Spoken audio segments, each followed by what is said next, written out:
নমস্কার, story officially চ্যানেলে আপনাদের প্রত্যেককে স্বাগত। আজকে শুভ বিজয়া। এই বিজয় দশমীতে প্রত্যেককে আমার তরফ থেকে শুভেচ্ছা জানাই এবং মায়ের কাছেই প্রার্থনা করি প্রত্যেকে যেন খুব ভালো থাকে, সুস্থ থাকে, সুখময় জীবন যেন তাদের প্রত্যেকের চায়। প্রতিটা দিন যেন তারা আনন্দ উল্লাসের মধ্যে দিয়ে দিনগুলোকে অতিবাহিত করতে পারে।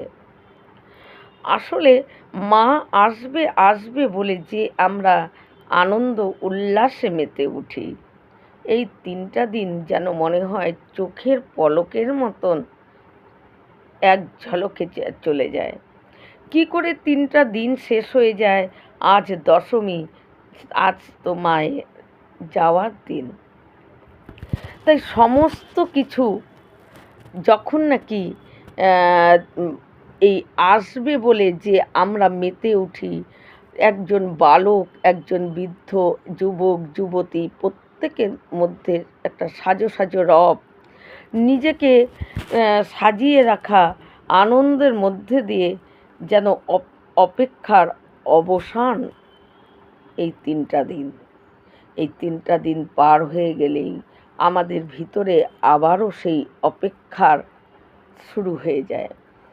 মনের মধ্যে একটাই আশা আমরা নিয়ে আমরা মায়ের আশার অপেক্ষা করতে থাকি যে আসছে বছর আবার হবে। এইটুকু আনন্দ, এইটুকু কথা মনের কোণার মধ্যে আমরা রেখে আমরা একটা বছর মায়ের জন্য অপেক্ষা করি। আসলে আমরা মা যখন আসে আর মায়ের এই 10 হাত মহিষাসুর মর্দিনী রূপ, তা এই রূপে পূজিত করা হয় কেন? আধ্যাত্মিক ব্যাপারে আমরা প্রত্যেকেই জানি যে মহিষাসুর তিনি তপস্যা করেছিলেন ব্রহ্মার তপস্যায় তিনি এতটাই শক্তিশালী, নিজের শক্তিকে বাড়িয়ে নিয়ে, আসলে অসুর, দানব এবং এরা কি করে, প্রত্যেকটা ধর্মগ্রন্থে আমরা পাই যে অসুর এবং দানবেরা তারা কি করে তপস্যা করে, কারণ নিজেদের শক্তি বাড়ানোর জন্য। মহিষাসুর যখন ব্রহ্মার তপস্যা করে, আর এই ব্রহ্মার তপস্যায় যখন ব্রহ্মা সন্তুষ্ট হয়, মহিষাসুর তখন ব্রহ্মার কাছে বলে আমাকে অমর বর দিন। কিন্তু ব্রহ্মা বলে দেখো, অমর বর কাউকে দেওয়া যাবে না, কারণ এটা মৃত্যুলোক। এই পৃথিবীতে প্রত্যেকে নিজেদের কর্ম ভোগ করার জন্য আসে এবং কর্মফল ভোগ করার জন্য আসে, আর কর্মফল ভোগ করে তারা চলে যায়। হাজার চেষ্টা করলেও কেউ চিরদিন এই পৃথিবীতে থাকবে না। তাই তুমি অন্য বর চাও। মহিষাসুর তিনি মনে মনে ভাবে যে প্রকারান্তে অমর বর নেব, প্রকারান্তে এমনভাবে চাইব যাতে সেটা আমি বেঁচেও থাকতে পারি সারা জীবন, আবার অমর বরও হলো না। তখন ব্রহ্মাকে বলে যে আপনি যেরকম অমর বর দিবেন না, তাহলে আমি আপনার কাছে যেই বর চাই আপনি সেটা দিন। আপনি আমাকে বলেছেন যে তুমি অন্য বর চাও, আমি অন্য বর চাইছি। আমাকে কেউ মারতে পারবে না, কোনো পুরুষ না, কোনো দেবতা না, কোনো জন্তু না, কোনো পশু পাখি কেউ না। একমাত্র আমার মৃত্যু হবে নারীর হাতে। কারণ মহিষাসুর জানতো যে তার যা শক্তি, আর সেই শক্তির সঙ্গে একজন যদি মেয়ে সেই শক্তির সঙ্গে লড়ে, তাহলে তার পক্ষে অসম্ভব মহিষাসুরকে মারা। কারণ একজন নারী তার হৃদয়ে যেরকম কোমল এবং তার সর্ব অঙ্গও কোমল, তাই আমার মতো শক্তিবান যারা নাকি একজন দেবতা আমার সঙ্গে পেরে উঠবে না আমার শক্তির সঙ্গে। আর সেখানে একটা নারী বলে মহিষাসুর হাসতে থাকে। এমন শক্তি হয়ে যায় স্বর্গলোক মহিষাসুর তিনি দেবতাদেরকে পরাস্ত করে এবং স্বর্গলোক তিনি অধিপতি হয়ে যায়। এবং দেবতারা মহিষাসুরের ভয়ে তারা কী করে এদিকে ওদিকে তারা লুকিয়ে পড়ে। তারা তাদের জায়গায় তার দেবতারা যেতে পারছে না, কিন্তু দেবতারা জানে যে আমরা শত যুদ্ধ করলেও মহিষাসুর আমাদের হাতে মরবে না, পরাস্ত আমাদেরই হতে হবে। কারণ ব্রহ্মা, পিতামহ ব্রহ্মা মহিষাসুরকে এই বর দিয়েছে। তখন মহিষাসুর কী করে, নিজের ইন্দ্রের সিংহাসনে স্বর্গলোক দখল করে, যখন নাকি ব্রহ্মলোক বিষ্ণুলোক দখল করারও মহিষাসুরের ইচ্ছা হয়, কিন্তু দেবতারা যখন ব্রহ্মাকে বলে যে আপনি তো বর দিয়েছেন, তাই কিছু একটা করুন, না হলে আমরা এই স্বর্গ রাজ্য ছেড়ে আমাদের পালিয়ে চলে যেতে হবে। ব্রহ্মা তখন চিন্তা করে যে ঠিকই তো, এই স্বর্গরাজ্য দখল করে নিয়েছে মহিষাসুর, এত তপস্যা বলে এতটা শক্তি তার হয়ে গেছে, সে যা চাইছে তাই করতে পারছে, সে স্বর্গলোক দখল করেছে, তার মনের ইচ্ছা ব্রহ্মলোক বিষ্ণুলোক সব দখল করার ইচ্ছা, যে তিনিই হবেন ত্রিভুবনের অধিপতি, আর তার উপরে কেউ থাকবে না। তখন ব্রহ্মা কী করে, দেবতাদেরকে আশ্বাস দেয় যে ঠিক আছে, আমি দেখছি, কোনো একটা ব্যবস্থা করব, ভয় মুক্ত করে তাদের। ব্রহ্মা বিষ্ণুর কাছে যায় আর মহাদেবের স্মরণ করে। ব্রহ্মা বিষ্ণু মহেশ্বর একত্রিত হয়ে তাদের তিনজনের শরীর থেকে জ্যোতি এবং শক্তি বেরোয়, আর এই তিনজনের জ্যোতির থেকে মা দুর্গার আবির্ভাব হয়। তিনি তাকে সৃষ্টি করে বলে যে তুমি হলে হবার শক্তির আধার। শক্তি, সমস্ত কিছু জীবরা যে শক্তি পায়, প্রত্যেকটা জীবের মধ্যে তাদের যে কর্ম করার শক্তি, সব কিছু করার শক্তি, সেই শক্তি মাই আমাদেরকে দান করে, না হলে কিন্তু আমাদের দ্বারায় কোনো কাজ হবেই না।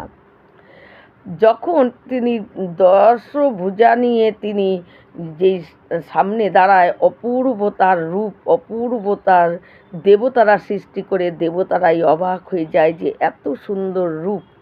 এবং সমস্ত দেবতারা, বিষ্ণু ব্রহ্মা বরুণ, প্রত্যেকে, সূর্য, পবন, বিশ্বকর্মা, প্রত্যেকটা দেবতা তাকে অস্ত্র দান করে। শিব ত্রিশূল, না বিষ্ণু হলো চক্র, ব্রহ্মা কমণ্ডল, এই রকম করে কুবের রত্নহার, কারণ তিনি ধন সম্পদের দেবতা, তাই কুবের এই মা দুর্গাকে অলঙ্কার দিয়ে এবং রত্নহার দিয়ে তাকে অলঙ্কিত করে দেয়, সাজিয়ে দেয়।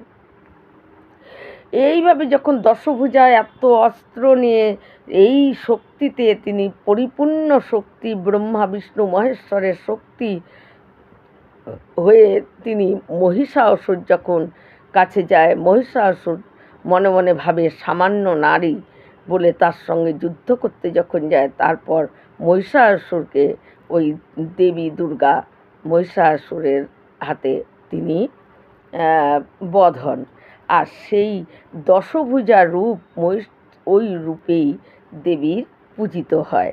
কারণ একজন নারী, তার ভিতরে যে একজন নারী হলো শক্তির আধার হয়। বাস্তব জীবনে একজন নারী হলো শক্তি যোগায়, সেই শক্তির দ্বারাই পুরুষেরা কাজ করতে পারে, সব কিছু করতে পারে। আর আমাদের যে শক্তি, সেই শক্তি আমরা মা দুর্গার কাছ থেকেই আমরা পাই। তিনি আমাদেরকে শক্তি দেন, সব কিছু করার, কাজ করার, সব কিছু করার শক্তি তিনিই দেন। এটা তো আধ্যাত্মিক কাহিনী, যেটা মা দুর্গার মহিষাসুর মর্দিনী যেটাকে বলা হয়, সেটাই আমি সংক্ষেপে বললাম।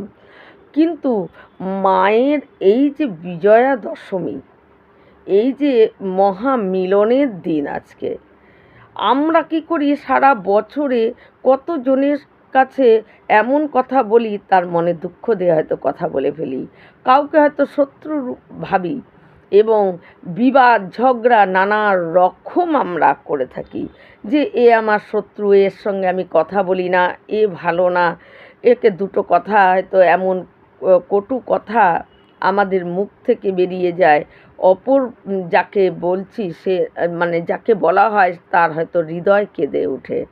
তাই এই সমস্ত আমরা আমাদের জীবনে নানা রকম এই রকম ঘটনা ঘটে যায়।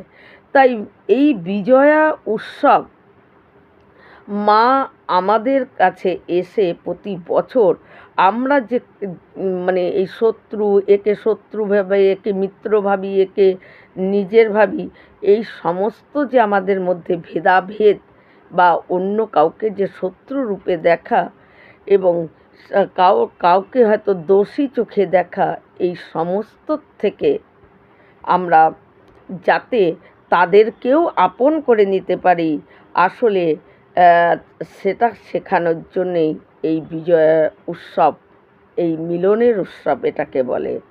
যে আজকের দিনে কোনো কে শত্রু আর কে তোমাকে কোন কথা খারাপ কথা বলেছিল সেগুলো সমস্ত কিছু পিছনে ফেলে আজকে মিলনের দিনে, আজকে ক্ষমা করার দিন। আসলে কি, ক্ষমা মানুষের ধর্ম। আমরা মানুষেরা কী করি, আজকাল কেউ যদি নিজের ভুল স্বীকার করে তারপরেও আমরা ক্ষমা করতে পারি না। কিন্তু এটা একটা মানুষের হৃদয়ের একটা পার্ট হলো ক্ষমা করা। ভগবান যে শক্তি আমাদেরকে দেয় যে ক্ষমা করো, কিন্তু পশুদেরকে ভগবান এই শক্তি কিন্তু দেয় না। একজন কুকুর, একটা বেড়াল এবং সাপ, নানা রকম যে এই জীবজন্তু আছে তাদের ভিতরে কিন্তু এই শক্তি ভগবান দান করে না। একমাত্র মানুষের ভিতরে ক্ষমা করার যে শক্তি সেটাকে দান করে ভগবান দেয়, যে ক্ষমা করা তোমাদের এক ধর্ম। কেউ যদি কোনো অন্যায় করে ভুল স্বীকার করে তাকে ক্ষমা করে দেওয়া উচিত, একটা মানুষের এটা কর্তব্য এবং এটা ধর্ম।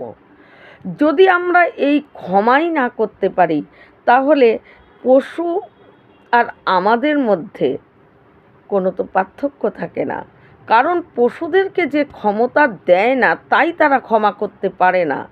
তার একজন পশুকে, একটা সিংহকে যদি বলি যে ভুল করে এসেছি তুমি আমাকে ক্ষমা করে দাও, সাপকে যদি বলি যে তোমার গায়ে ইচ্ছাকৃতভাবে পা দেইনি তুমি আমাকে ক্ষমা করো, সে কি কোনো মূল্য বুঝবে? বুঝবে না। কারণ তাদের ভিতরে এই শক্তি ভগবান দান করেনি। কিন্তু একমাত্র মানুষের ভিতরে ভগবান যে শক্তি, যখন মানুষ তৈরি হয় প্রথম, তার ভিতরে ভগবান এই শক্তি, এই গুণগুলো ঢুকিয়ে দেয় যে তোমাদের মধ্যে আমি সব কিছু দিলাম, তোমাদের কর্তব্য ক্ষমা করা একটা আমাদের সবচাইতে একটা মানব জীবনের কর্তব্য এবং ধর্ম। যদি কেউ নিজের ভুল বুঝতে পেরে কারো কাছে ক্ষমা প্রার্থী হয়, তাকে ক্ষমা করে দেওয়া একজন মানুষের কর্তব্য।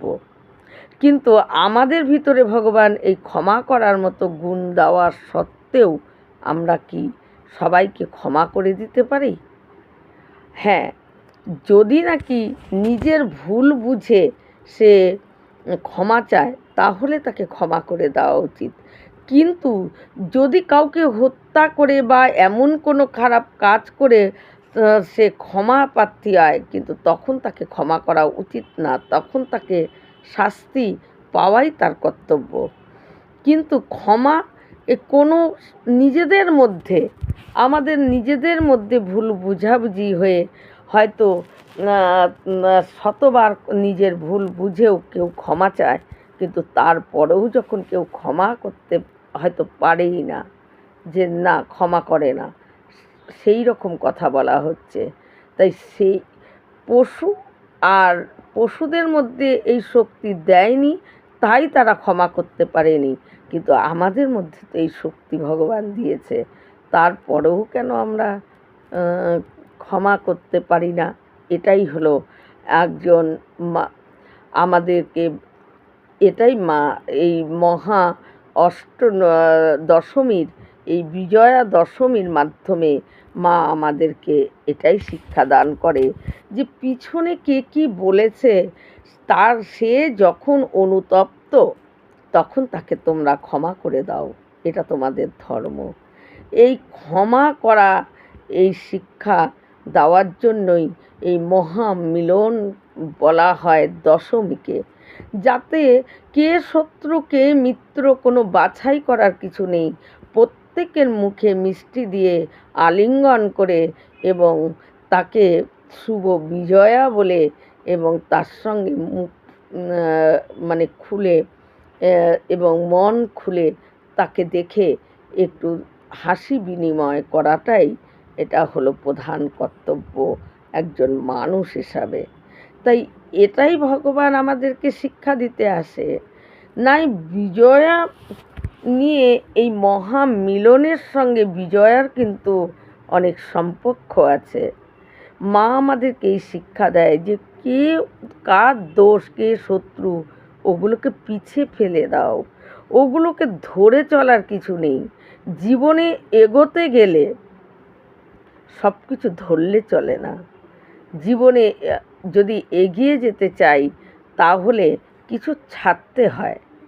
কিছু ছাড়তে হয় কথাটার অর্থ হলো কি, যদি কেউ ভুলবশত অন্যায় করে সেই তার ভুল বুঝতে পারে তখন যদি সে ক্ষমা চায় তাকে ক্ষমা করে দেওয়ার শিক্ষাটাই এই শুভ বিজয়ার যে উৎসব আমরা পালন করি এটাই হলো মহামিলনের উৎসব। এই রকম ভিডিও পাওয়ার জন্য আমার চ্যানেলটিকে সাবস্ক্রাইব করবেন। নমস্কার।